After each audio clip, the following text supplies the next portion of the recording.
बोली श्री रामचंद्र भगवान की जय।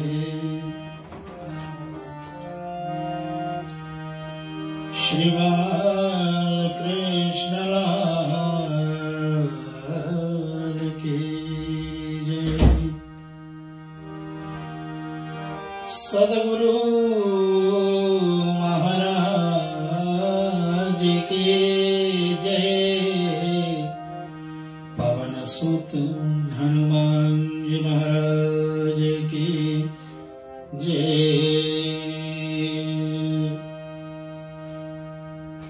नमः पार्वती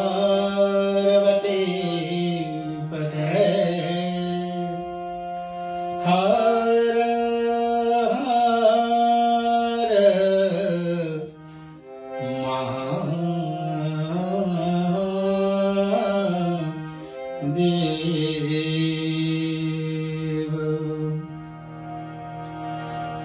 आप सब भक्तों को रेडियो रिश्ते का ये खास कार्यक्रम रामनवमी के उपलक्ष्य में मैं Pandit Ram Kumar Sewak 27A balance avenue Papatoetoe Auckland New Zealand से आपके बीच में दूसरी रात्रि पर ले आ रहा हूं। जो भक्त जन हमारे साथ में कल नहीं जुड़े थे, अगर आज आप जुड़े हुए हों तो आप सबको रेडियो रिश्ते के प्लेटफॉर्म पर अभिवादन है। रेडियो रिश्ते के एमडी महोदय हमारे श्री शिवम सिद्धांत लाल, साथ में हमारे ऑपरेशंस मैनेजर श्री सेन शर्मा जी, और साथ में हमारे media relations and communication manager Madhavi Pillai, हमारे एडमिन प्रकाशवती सिंह जी, साथ साथ में श्री राम जी। आप दोनों को राम राम। अभी अभी आपके बीच में रमजान का बहुत ही बेहतरीन कार्यक्रम को लेकर के हमारे आरजे निमरा पठान जी आई थी, और उनको भी सानिध्य में लेते हुए आरजे जयंती जी और साथ में हमारे आरजे सवानी जी।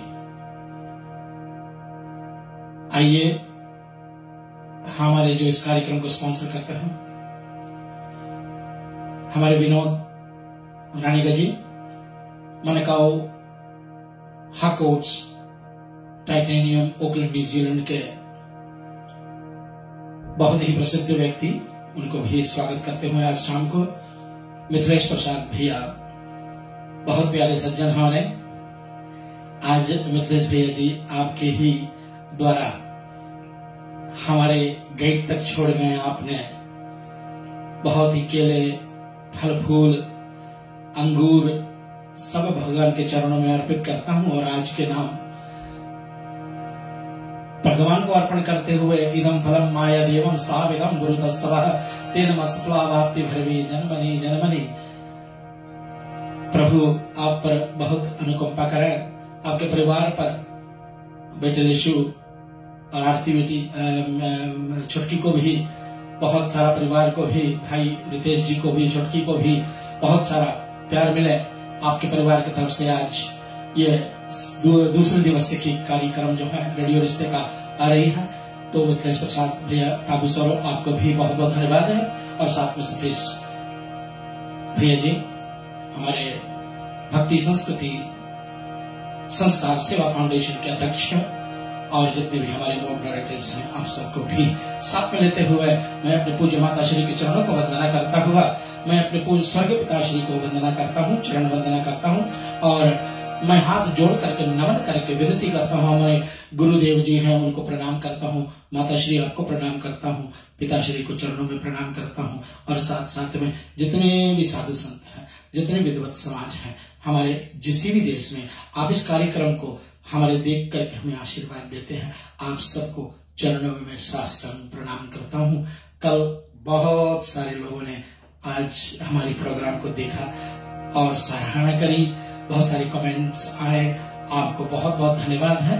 कल मैं पहली रात्रि थी तो थोड़ा सा हमारे इलेक्ट्रॉनिक तबला जो मेरे साथ में है, क्योंकि नमन बेटा तो आ ही नहीं सकते हैं, अगले मंगलवार को कोशिश करेंगे नमन बेटा को यहाँ लाने के लिए, क्योंकि हमारी जो आइसोलेशन पीरियड है वो सोमवार को खत्म हो जाती है।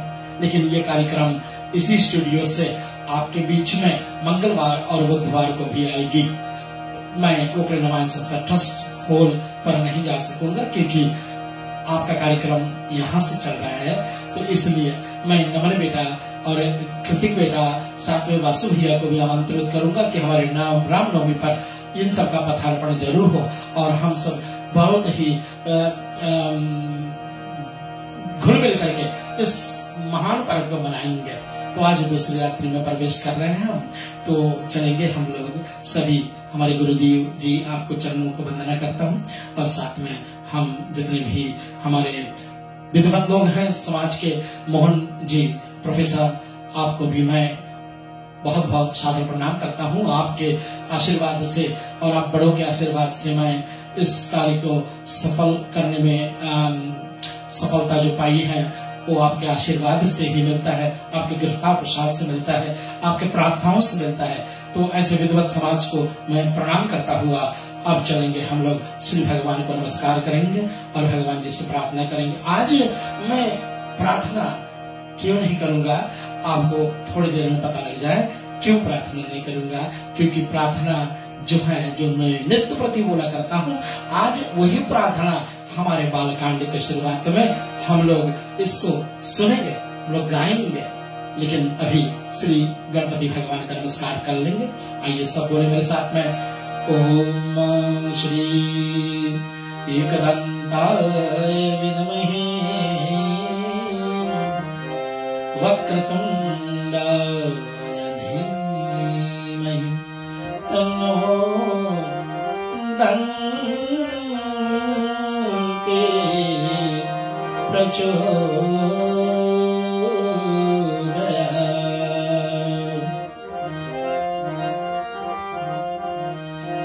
या कुन्देन्दु तुषारहारधवला या शुभ्रवस्त्रा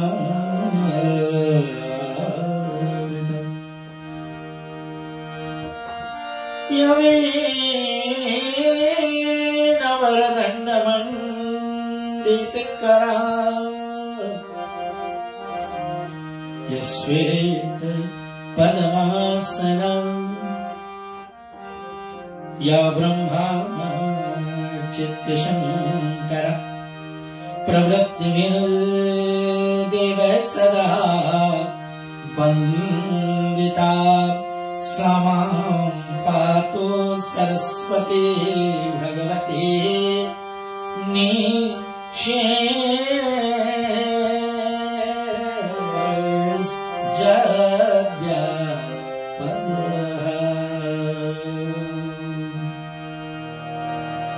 अखंड मंडलाकार व्याप्तेन चराचरम् तद्पदं दर्शितं येन तस्मै श्री गुरुवे नमः।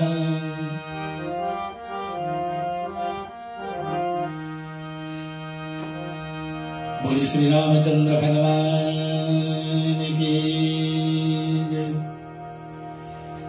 हनुमान जी महाराज साथ में शंकर भोलेनाथ भगवान की आराधना थोड़ी ही देर में हम करने वाले हैं। कल का प्रसंग आप लोगों के बीच में मैंने कहाँ छोड़ा था, आप थोड़ा सा उस पर ध्यान कर लेंगे। मैं आपको ले चलता हूं कल जहां प्रसंग विराम करी थी, और ये प्रसंग जो है हमारे श्री गोस्वामी तुलसीदास जी महाराज बहुत बहुत सुंदर वर्णन किया।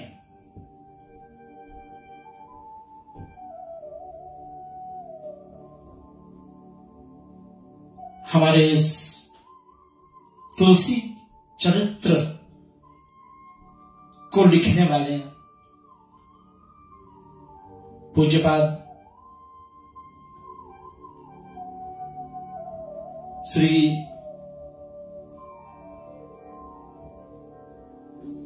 खेमराज जी,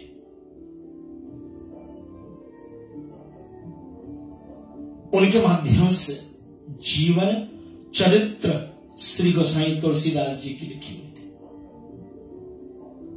तो मुझे एक देवी जी ने प्रार्थना कर कि मैं एक श्लोकी रामायण जो कल आपके बीच में रखा था, उस एक श्लोकी रामायण जो आधे मिनट में बोली जाती है, आदो राम तपोवनादि गमनम हत्व मृग कंचनम वैदेही हरण जटायु मरणम सुग्रीव संभाषणम बाली निर्दलम समुद्र तरण लंकापुरी दाहनम पश्चात रावण कुंभकर्ण मरणम शापे श्री रामायण।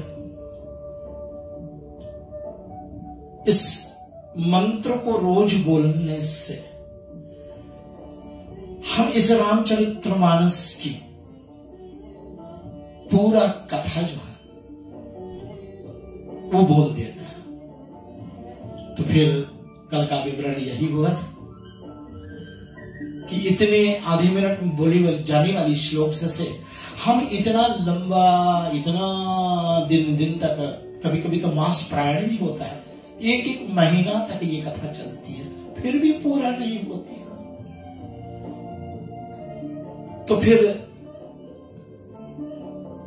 गोपालानंद जी से जब वो प्रश्न पूछा गया कि ये चमत्कार जो आपने श्री गोसाई तुलसीदास जी महाराज और द्रविड़ देश के कन्या और नवदिन का जो प्रसंग उन्होंने सुनाया, और उस नवदिन में पूर्णाहुति के दिवस में जल पात्र लेकर के जब द्रविड़ देश की कन्या पर उन्होंने छींटे दिए तो उनके शरीर में परिवर्तन हो गया और वो लड़की से लड़का में बदल गया, परिवर्तित हो गया। तो संभवता है प्रश्न यह आते हैं कि रामायण श्री तो वही है, तो क्या आज भी हो सकता है? तो हमारे संत श्री बापू मुरारी जी अपने कथन में एक बार मैंने सुना उनको, क्यों कहते हैं कि 100% क्या, मैं 105% आशीर्वाद देकर के कहता हूं कि ये हो सकता है। आज के युग में भी, आज के काल में भी हो सकता है, लेकिन शर्त यही होनी चाहिए कि जो कहने वाला हो वो तुलसीदास जी जैसा हो, उनके गुण आदि जो है वो तुलसीदास जी जैसा हो, और सुनने वाला द्रविड़ देश की कन्या हो। और ये सिर्फ ये रामचरितमानस पर नहीं लागू होता है,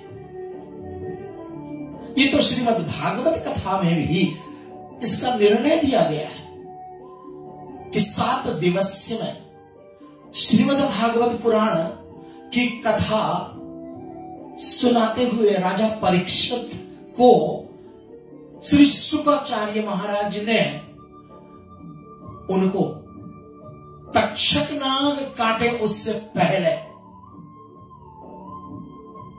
मोक्ष प्रदान कर दी थी। ये है भागवत सुनने का एक सुंदर तरीका है हम मानव के लिए। तो इस रामचरितमानस का नाम तो दिया है गोसावी तुलसीदास ने, और ये रामचरितमानस के 4 घाट हैं। पहला घाट ज्ञान घाट। और ज्ञान घाट पर कौन बैठा हुआ? ज्ञान घाट पर बैठा हुआ है भूत भावन सदाशिव शंकर कैलाशपति भोलेनाथ जी। मैया पार्वती को ये कथा सुना है। और दूसरा घाट कर्म का घाट, जहां पर त्रिवेणी पावन तीर्थ में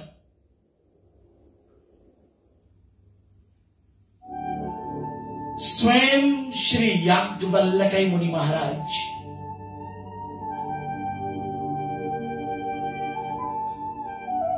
भरद्वाज मुनि को ये कथा सुनाया। और तीसरी घाट नीलगिरी पर्वत पर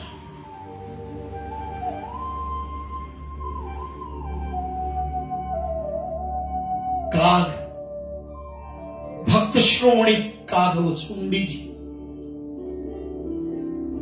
और ये किसको सुना रहे हैं? ये सुना रहे हैं पक्षियों के राज्य श्री गरुड़ जी को सुना रहे हैं, श्री भगवान विष्णु के वाहन को सुना रहे हैं। और खगे ही जाने खगे की भाषा। ये रामचरितमानस की कथा जो है ना, ये मानव तक सीमित नहीं, और भी आगे निकल गए। आज थोड़ा सा चर्चा करके हम बालकांड में निकलना चाहेंगे आपके, क्योंकि कल ये तुलसीदास की जीवन चरित्र पर कुछ प्रकाश डाले थे हम। और तुलसीदास की बहुत प्रसिद्ध कथा हुई, आप सब जानते हैं, कामी थे। और वो अपने पत्नी के अतिशय प्रेम में इतना डूबा हुआ करता था कि उनको 1 मिनट के लिए वो छोड़ते नहीं थे।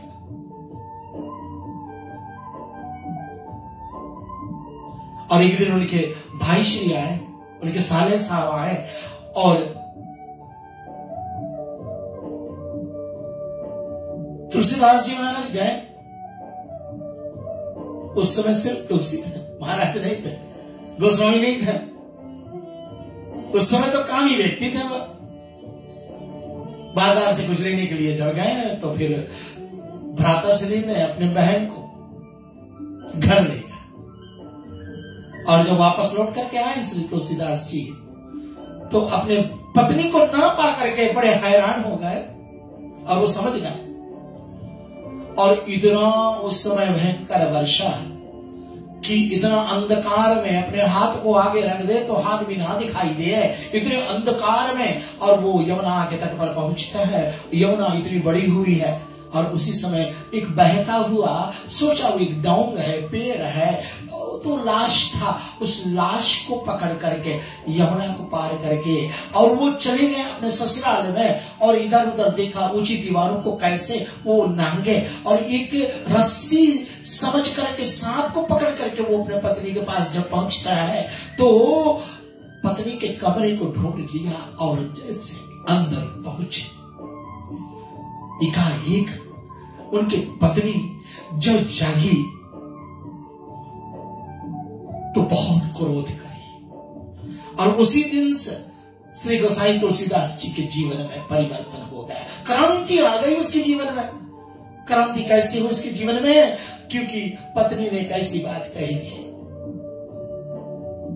कि जो ये हाड़ मांस रक्त पीता आदि से भरा हुआ इस शरीर से जब तुम इतना स्नेह करते हो, इतना प्यार करते हो, इससे थोड़ा कम भी अगर प्यार तू श्री भगवान राम में कर दे तो तुम्हारा बेड़ा पार हो जाएगा।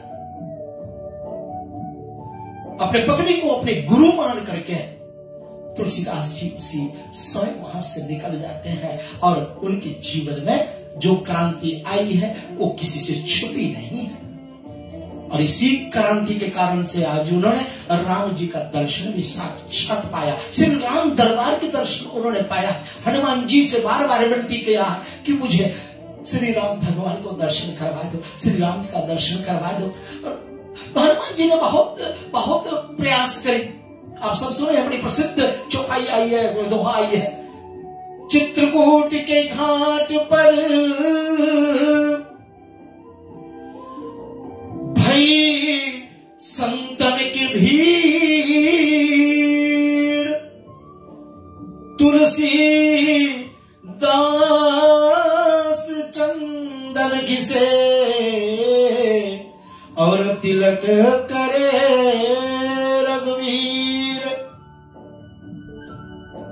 सोचा मैं, चंदन घिसू, चंदन घिसते घिसते इतना राममय हो कि अपने आंख बंद कर लिए और तभी भगवान आए लक्ष्मण के साथ में, दोनों चंदन खुद लगा करके और चले। लेकिन बार बार हनुमान जी से प्रयास किया, विनती किया कि मुझे, और हमारे तुलसी जीवन के चरित्रवली में लिखा हुआ है कि अंत में उन्होंने साक्षात राम दरबार के दर्शन पाए। ये गोस्वामी तुलसीदास जी महाराज अंत में जो चौथा घाट, वो भी किसी को नहीं सुना रहे, मेरे जैसा अकेला बैठा। किसको सुना है? अपने मन को। भज मन राम चरण सुखदाई। अपने मन को बोध दिया तुलसी जी ने। उन्होंने मन से कहा, हे मन, तू राम भजन कर, भज मन राम चरण सुखदाई। जीवन में जो सुख पाया मैंने राम भजन में, जो सुख पाया मैंने राम भजन में, ओ सुख नाही अमीरी में, मन लगा मेरो यार फकीरी में। बड़े बड़े हमारे कविताकार, हमारे कबीर जी, रहीम जी, अरे अच्छे से पंक्ति लिख दिए हैं। हम और आप बस इनको पढ़ पढ़ करके इसमें डूब जाएं, क्योंकि ये कथा डूबने वाली होती है। मानसरोवर तो हिमालय पर है, और हिमालय पर जाने के लिए पहले तो अपनी तंदुरुस्ती ठीक होनी चाहिए। जब जहां पर है ना मानसरोवर, वो हिमालय के कुछ ऐसी एलिवेशन पर है कि वहां ऑक्सीजन कम होती है, इसलिए जिसके कंडीशंस होते हैं, हार्ट पेशेंट्स वगैरह, उनको जाने की अनुमति नहीं मिलती है। तो ये मानसरोवर जो है, वहां जाने के लिए पहले तो पैसे की आवश्यकता होती है, क्योंकि बहुत दूर है ना, और दूसरा वहां जाने के लिए तंदुरुस्ती की बहुत जरूरत होती है। लेकिन ये मानसरोवर तो हमारे घर में आता है, इसलिए इस मानसरोवर को पढ़ करके हम अपने जीवन में क्रांति लाए। ऐसा श्री गोसाई तुलसीदास जी ने बहुत सुंदर सुंदर उपदेश दिए हैं। और आपको विदित होगा कि जब कल की प्रसंग में मैंने कहा था कि हो सकता है, बिल्कुल हो सकता है, हमारे बड़े बड़े योगी जन ध्यान करते हैं। वेद मंत्र क्या कहता है? ओंकारं बिंदु संयुक्तम नित्यं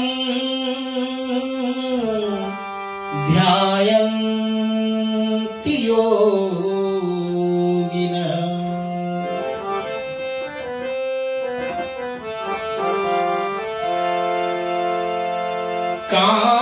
कामदं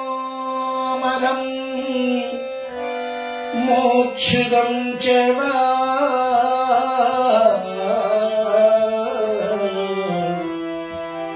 ओंकाराय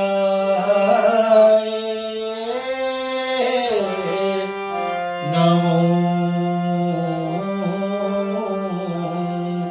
नमः। जहां योगी जन नित्य प्रतिदिन निराकार स्वरूप ब्रह्म को ध्यान में लाते हैं और ध्यान में ला ला करके एक ऐसी दिव्य स्थिति को प्राप्त करते हैं।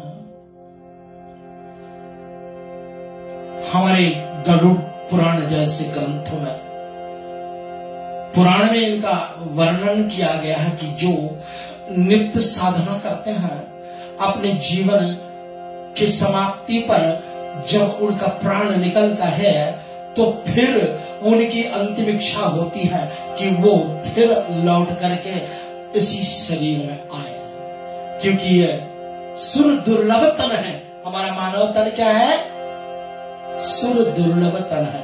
बड़ी सुंदर भाव से हमें बताया गया है कि ये मनुष्य का तन जो है ना, बड़ी ही इनको इंद्र तरसते हैं, देवता तरसते हैं इनको पाने के लिए, क्योंकि इंद्र आदि जो होते ना वो भजन नहीं कर पाते। इसलिए ये मानव शरीर पा करके अगर हम भजन ना करते हैं, एक समय देना मुझे, काफी देर तक जब इसको छोड़ दिया जाए ना तो ये अपना काम करने लगता है, तो मैं इसको थोड़ा सा संभाल लूं और फिर आपको ले चलता हूं। मुझे बहुत आनंद आया जब मैं एक आज मैं ढूंढ रहा था कि मुझे कोई अच्छा मतलब मिले कि जो आनंद देने वाला जैसा कोई तबला हो, बीट हो, तो मुझे ये जिसको हम लोग श्लोक 8 मात्रा बोलते हैं, ये मध्य से थोड़ा नीचे का है और इसी धुन पर आज का जो प्रसंग है मैं आपके बीच में रखना चाहूंगा। तो ये रामचरितमानस के 7 सोपान, 7 कांड, 9 कुश कांड, 8वीं कांड हो जाती है। और प्रथम बाल कांड में श्री गोसाई तुलसीदास जी महाराज जी का तो वाल्मीकि रामायण से निकला हुआ जो श्लोक है ना, उस श्लोक को उसने रखा। आप देखें, कोई भी कांड खोले आप देखेंगे शुरुआती में आप श्री वाल्मीकि रामायण से निकला हुआ जो संस्कृत श्लोक है, क्योंकि वाल्मीकि रामायण संस्कृत में, और क्योंकि ये सरल भाषा में लिखी गई थी, कल का प्रकरण में आप सुने थे, तो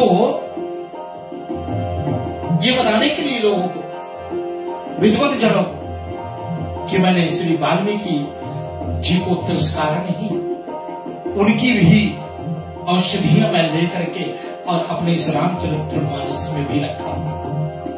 तो पहला जो मंत्र आता है बालकांड का वो है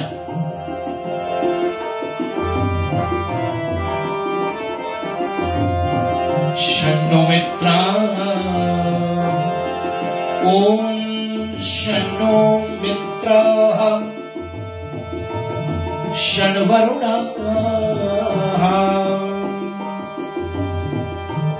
शन्नो भवत्र्यमा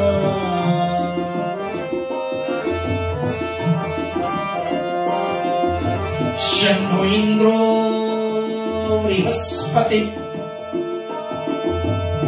शन्नो विष्णु रुक्रमा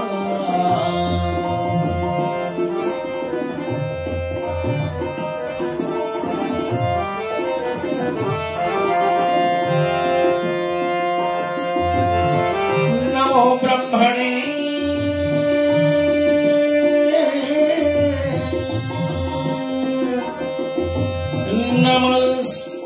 नमस्तवाय त्वमेव प्रत्यक्षण ब्रह्मायसि त्वमेव प्रत्यक्षण ब्रह्म वदस्यामि ऋतं वदस्यामि सत्यं वदस्यामि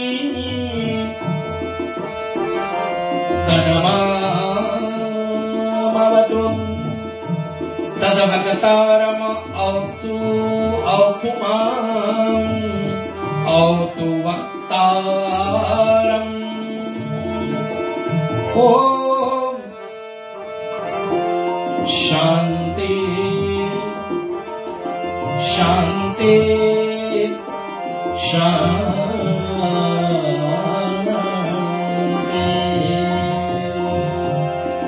बड़े भाव से ब्रह्मा बृहस्पति इंद्र सब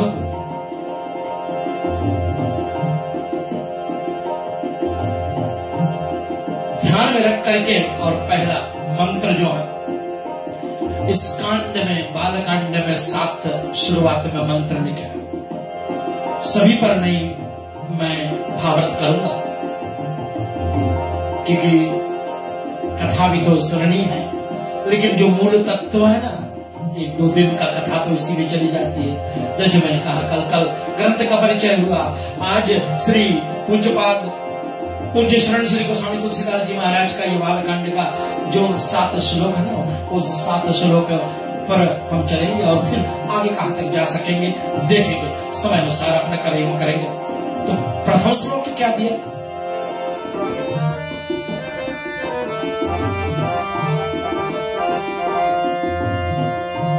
वर्णना जो नित्य हम अपने ध्यान में लाते रहे,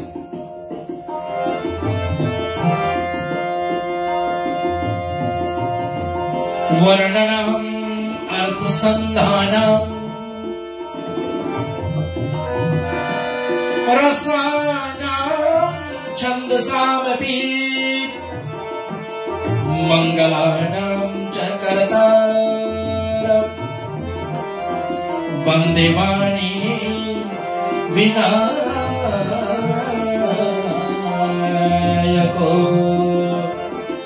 3 बातें विशेष इस मंत्र में। पहले तो ये समझ लें हम लोग कि ये 7 मंत्र क्यों लिखे। ये गोस्वामी तुलसीदास जी का एक इशारा है। पहले तो यह कि 7 मंत्र हमने लिखे हैं। ये सप्ताह में 7 दिन होता है। किसी भी दिन मुहूर्त ठीक नहीं करके इसको शुरुआत कर सकते हैं। अपना निर्णय लिए हमारे संत जन अपने अपने ना रामायण जो है ना इसको अपने मत के अनुसार लोग इसका वर्णन करते हैं। बाबा जी ने अपने मत के अनुसार ही कहा। एक बड़ा सुंदर बात उन्होंने लिखी,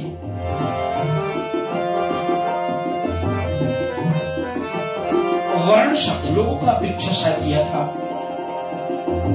कि रामचरितमानस श्री राम भगवान की कथा है तो राम शब्द से शुरू होनी चाहिए थी, लेकिन पूज्यपाद श्री गोस्वामी तुलसीदास ने ऐसा नहीं किया। उन्होंने वर्ण शब्द से शुरू किया। थोड़ी गंभीर विषय है तो वर्णनाम अर्थनाम रसानाम छंदसामपि मंगलानाम च कर्तारो वन्दे वाणी विनायक। 2, एक वाणी और एक विनायक। वाणी सरस्वती और विनायक बुद्धि के देवता गणपति भगवान, जिनको पहले पहले गाई जाती है, जिनका भजन किया जाता है, जिनकी प्रार्थना करी जाती है कि सिद्धि विनायक जो पूजनीय है संसार में, जो जिनकी पूजा के बिना कोई भी पूजा के हम अधिकारी बन नहीं सकते। इसलिए गाइए गणपति जगवंदन गाइए गणपति जगवंदन।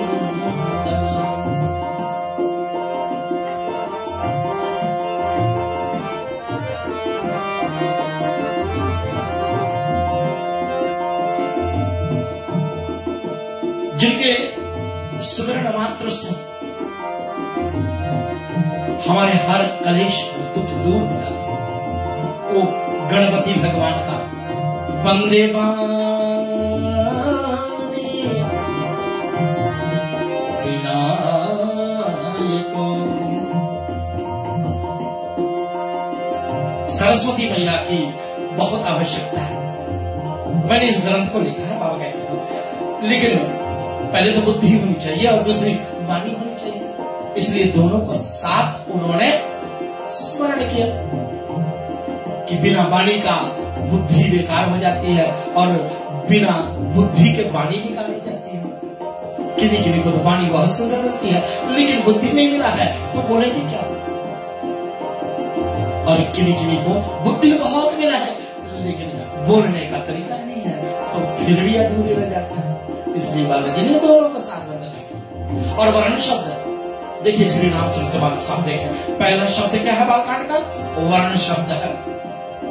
और आप अगर जाओगे ना उत्तरकांड में, तो उत्तरकांड में आपको अंतिम में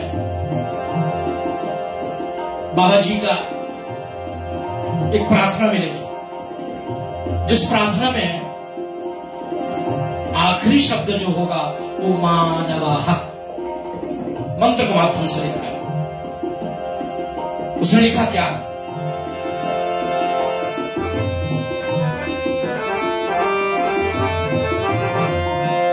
स्वांत सुखाय रघुनाथ गाथा, जो रामायण श्री तुलसीदास जी को सुख दे गई। स्वांता सुखाय रघुनाथ गाथा, और भाषा निबंध मती मंजुलमा पनोती।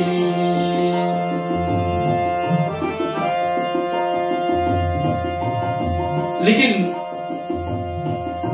आप अगर अंतिम में देखेंगे तो ये जो चौपाई की मैं बात कर रहा था, जो अर्थ की मैं बात कर रहा था, उसमें लिखा था कि गोस्वामी तुलसीदास जी ने एक बड़ा सुंदर वर्णन दिया है कि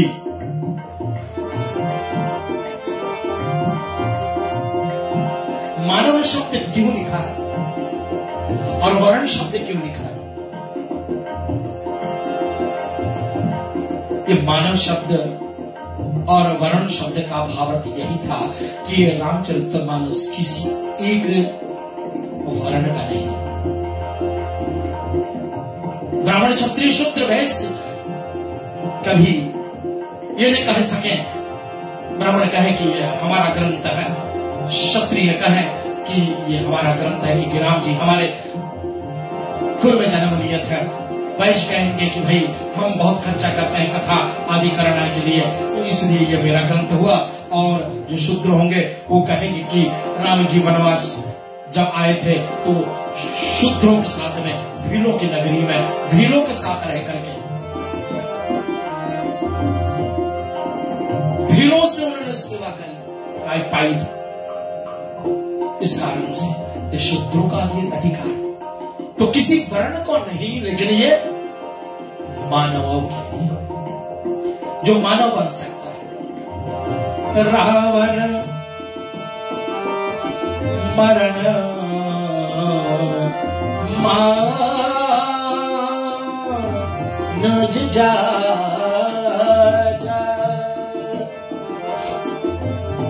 मानना तो रावण को ये था कि वो राम यानी भगवान यानी ईश्वर के हाथों मरे हैं, लेकिन ऐसा उन्होंने नहीं। मांगने की जब बारी आई तो उसने कहा कि मुझे कोई मानव ही मारे।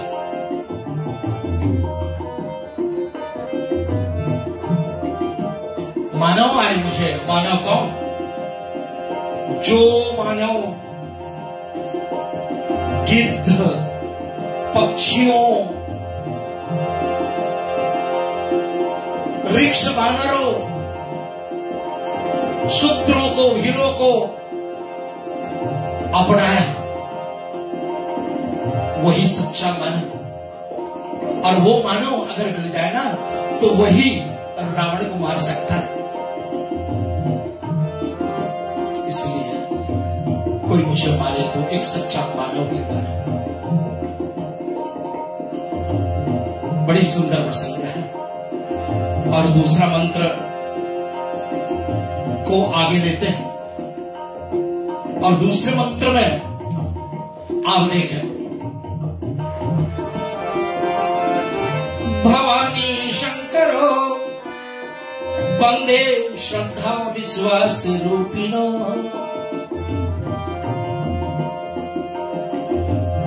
दोनों को साथ, शंकर भगवान और मां पार्वती को।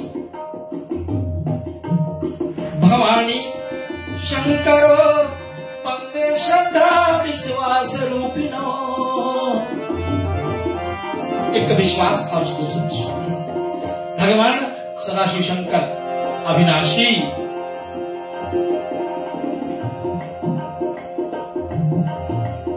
विश्वास जो सदा रहा, जिनकी मृत्यु कभी नहीं होती है, वो विश्वास। लेकिन श्रद्धा हमारे अनुभव से जन्मते हैं, इसलिए घटती और बढ़ती है। इसी कारण से भवानी मैया जो ना वो बार बार अपने शरीर बदली करती रहती है। यभ्याम विनरेण पश्यन्ति सिद्धाः स्वान्तस्तमेश्वरम्। आप लोग एक साल से मेरे जो ये मंत्र है, ये मैं, आप लोग सोचते होंगे ये मंत्र कहां से आया होगा। ये श्री बालकांड का ये 7 मंत्र है। और तीसरे मंत्र में आते हैं, वंदे गोदमयं नित्यं गुरुं शंकर रूपिणं। यमं श्रुतो हि वक्रोऽपि चंद्रः सर्वत्र वन्दते।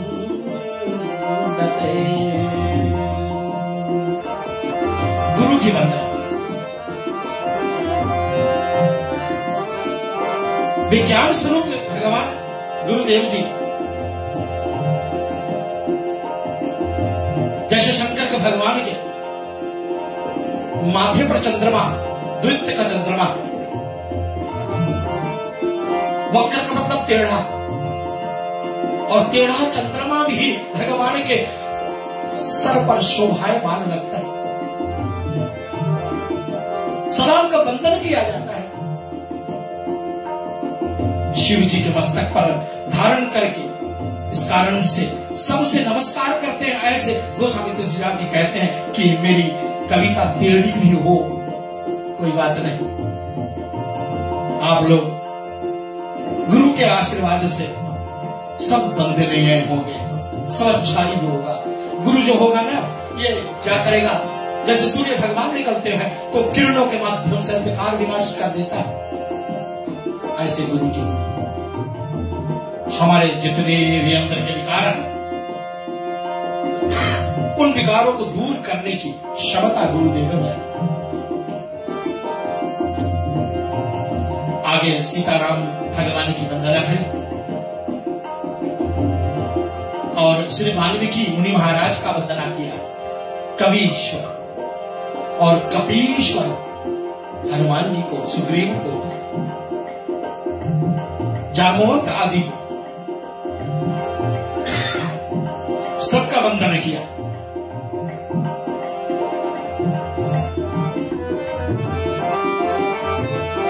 आगे बहुत सारे वंदना करते हुए उन्होंने एक बात बहुत सुंदर लिखी, आखिरी जो 7 श्लोक है, क्योंकि संगीत के किसी भी राग से अब इन चौपाइयों को हम गा सकते हैं।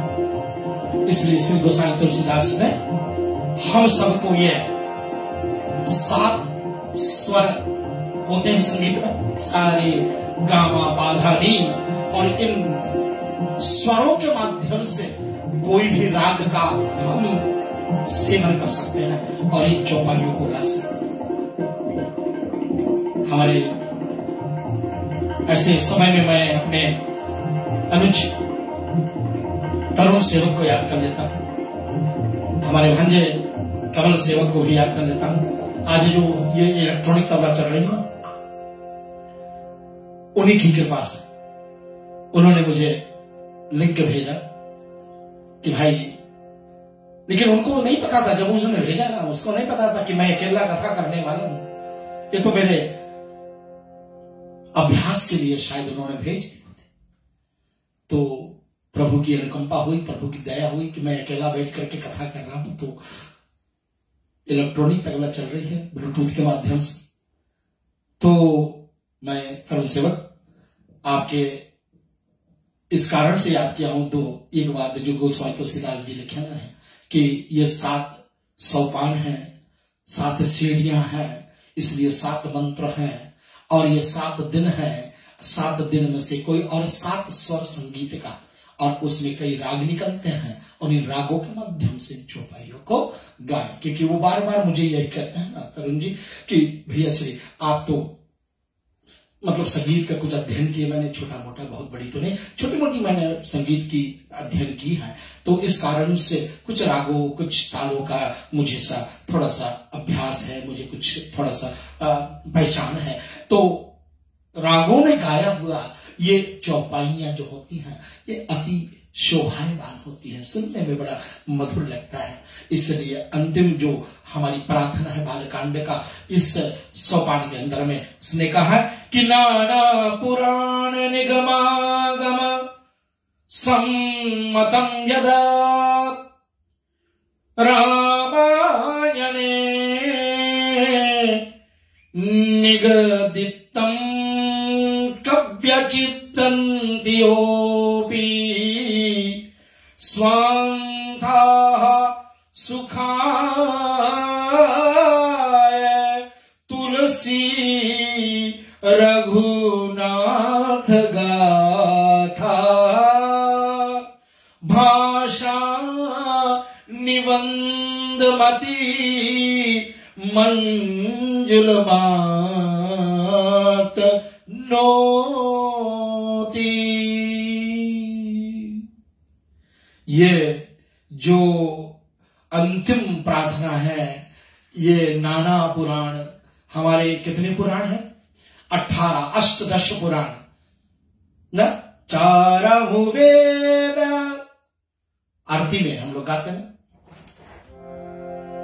आरती श्री रामायण जी की, कीरत कलित ललित सियपी की। और एक बताता है 4 वेद पुराण अष्टदश, 4 वेद, 4 वेद पुराण अष्टदश, और 6 शास्त्र सब ग्रंथन को रस। अब आपको हमारी समझ में ये बात जरूर आ जानी चाहिए कि गोसाई तुलसीदास जी क्या इशारा कर रहे हैं कि ये नाना पुराण मतलब जितने पुराण हमारे हैं, ये तो सिर्फ 18 पुराण का वर्णन किया गया है, और कितने पुराण हैं जिनका वर्णन नहीं किया गया, 18 उपपुराण भी है। तो इतना सब पढ़ने की हमारे पास कितना समय होनी चाहिए? बहुत सारे समय होने चाहिए। तो ये जो 18 पुराण की बात कर रहे हैं, पहले उनका वर्णन तो कर लूं। ये 18 पुराण यह लिखा है कि अष्टदश पुराण, पहला पुराण कौन सा है? पद्म पुराण। दूसरा कौन सा है? स्कंद पुराण। तीसरा क्या है? गरुड़ पुराण। फिर मत्स्य पुराण, फिर वायु पुराण, फिर ब्रह्मांड पुराण, फिर लिंग पुराण, फिर अग्नि, फिर कुंभ ताम्र, और फिर वामन पुराण, फिर नारद पुराण, विष्णु पुराण, भविष्यतुर पुराण, मार्कंडेय पुराण, बारह पुराण, ब्रह्मवर्त पुराण, श्रीमद्भागवत पुराण और शिव पुराण, ये 18 पुराण हुए हमारे। और फिर 4 वेद का वर्णन किया गया। ये 4 वेद निगम, ऋग्वेद, यजुर्वेद, सामवेद, अथर्ववेद, ये 4 हमारे वेद हो गए। और फिर इसके आगे हमारे 6 शास्त्र हुआ है। और ये 6 शास्त्र आप नोट कर लीजिएगा फिर 1 2, और नहीं तो आप घर पर श्री गोसाई तुलसीदास जी महाराज का ये रामचरितमानस तो होगा ही होगा। और रामचरितमानस में अगर आप जाओ तो हमारे पेज नंबर 62 पर इन पुराणों का आपको मिलेगा संख्या। तो क्या है कि आप सुने, इसमें हमारे जो गोस्वामी तुलसीदास जी का वर्णन हुआ, वर्णन में कि ये 6 शास्त्र जो है वो कौन कौन से हैं। पहला मीमांसा, ये शास्त्र हुआ पहला। दूसरा न्याय, तीसरा कौन सा हुआ वैशेषिक, और चौथा योग्य, और 5वां सांख्य, और 6ठा जो हमारा शास्त्र है वो है वेदांत। तो अब तो कई लोगों को चक्कर होने लगे होंगे शायद कि भाई ये सब तो ठीक है, समय कहाँ है पढ़ने को। इसलिए बड़े बड़े धुरंधर जो आचार्य और ये सब जो पदवियां होती है ना, ये कितने सालों की मेहनत से आती है।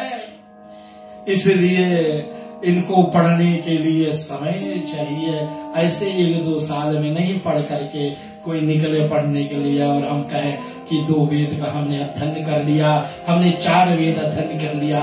4 वेद अध्ययन करने वाला का नाम चौबे होता है, 3 वेद अध्ययन करने का नाम त्रिवेदी होता है, और द्विवेद अध्ययन करने का नाम द्विवेदी होता है। लेकिन अब वो सब कितना हम लोग पढ़े होंगे ये तो अलग बात है ना।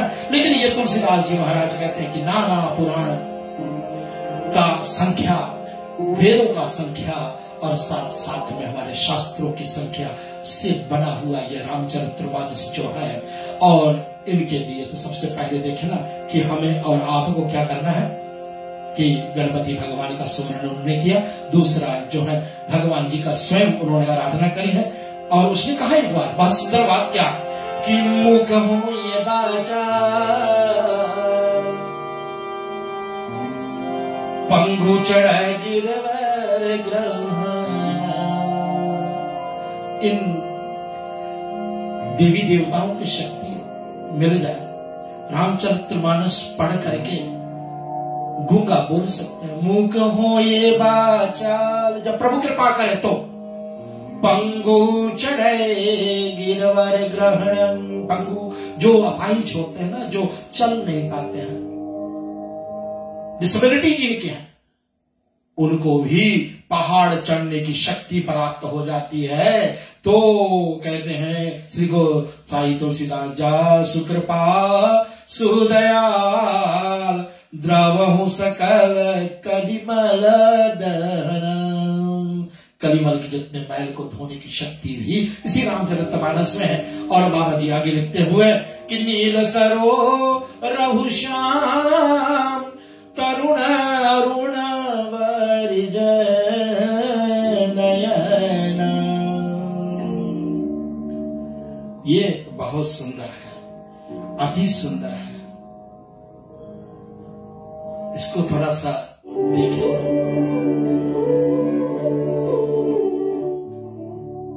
नील सरोवर श्याम, भगवान के जो कलर है ना वो श्याम है।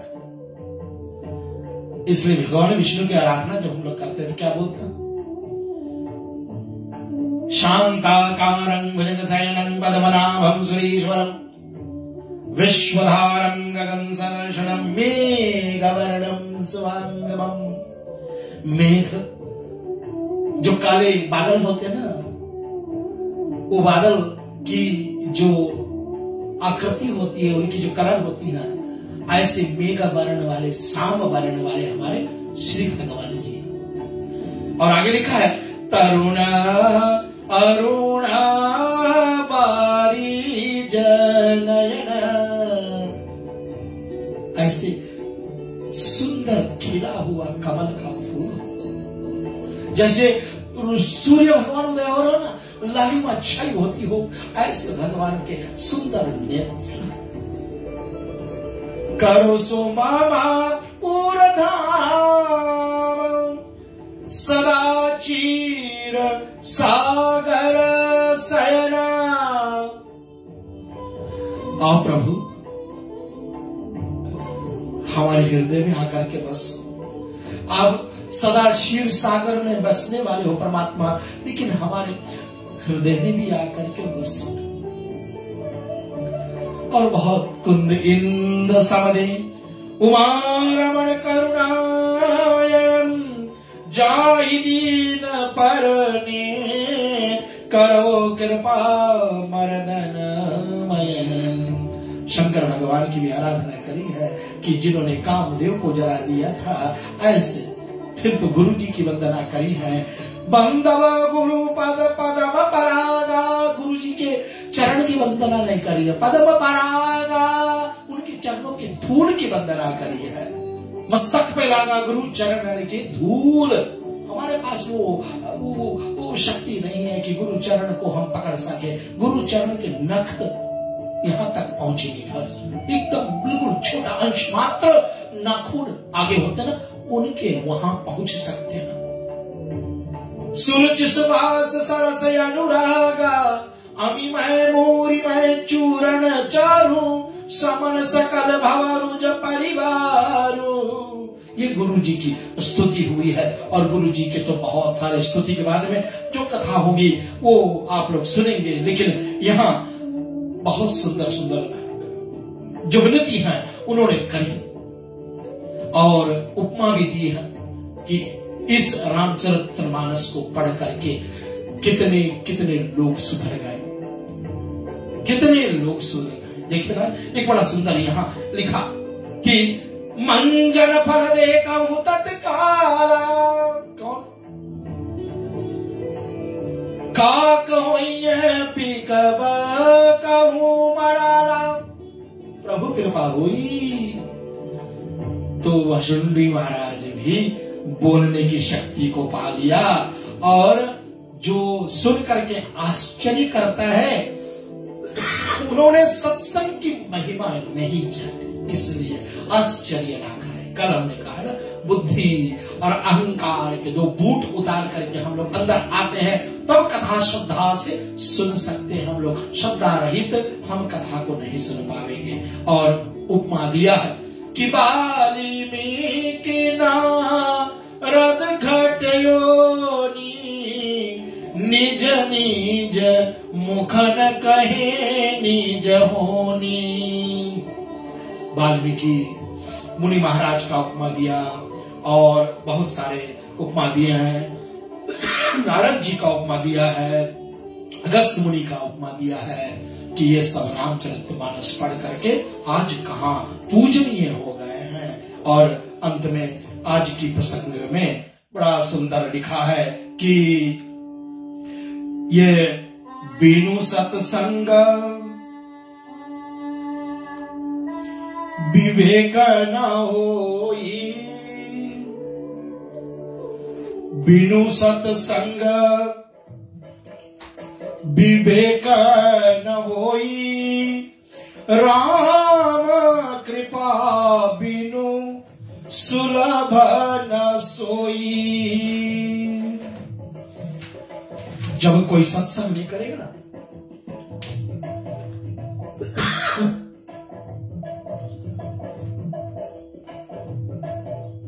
तो उनको विवेक कभी नहीं प्राप्त होगी। शिवन सिद्धांत लाल बेटे से मुझे अभी बात हो रही थी, मैं कुछ परेशानी में घिरा था कि मैं उठ करके कैमरा ऑफ करता हूं। भक्ति की क्या करें, ये आइसोलेशन ऐसी है। मैं 2 पंक्तियां आपको छोड़े जाता हूं और आज की रेडियो रिश्ते का एमडी साहब, समस्त कर्मचारी सहित विनोद राणी गाव हा कोर्स मैंने कहा टाइटेनियम ओकलैंड न्यूजीलैंड, मिथिलेश प्रसाद भैया, रितेश प्रसाद आपको भी आवाज सामने करता दोनों परिवार, ताबू स्वरूप हमारे चैनल को मैनेज करते हैं, सतीश भैया, भक्ति संस्कृति संस्कार सेवा फाउंडेशन, समस्त जितने भी हमारे ऑनलाइन व्यूज, बहुत सारे लोग जुड़े थे, आप सबको बहुत बहुत धन्यवाद। कमेंट्स में सबका रिटेन नहीं कर पा रहा हूं, लेकिन हमारे होनहार एडमिन है वो सबका देखभाल करता है। तो आइए मैं 2 लाइन छोड़े जाता हूं। मेरे ख्याल में जयंती जी आपके लिए प्रोग्राम तैयार कर चुकी है, तैयार बैठी हुई है। जयंती जी आपके लिए ये भजन।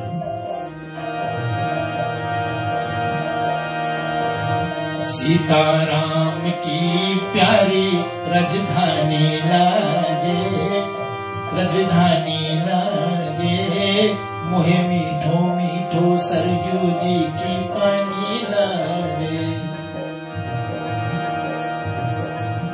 सीताराम की प्यारी राजधानी लागे, राजधानी लागे, मोहे मीठो मीठो सरजू जी की पानी लागे।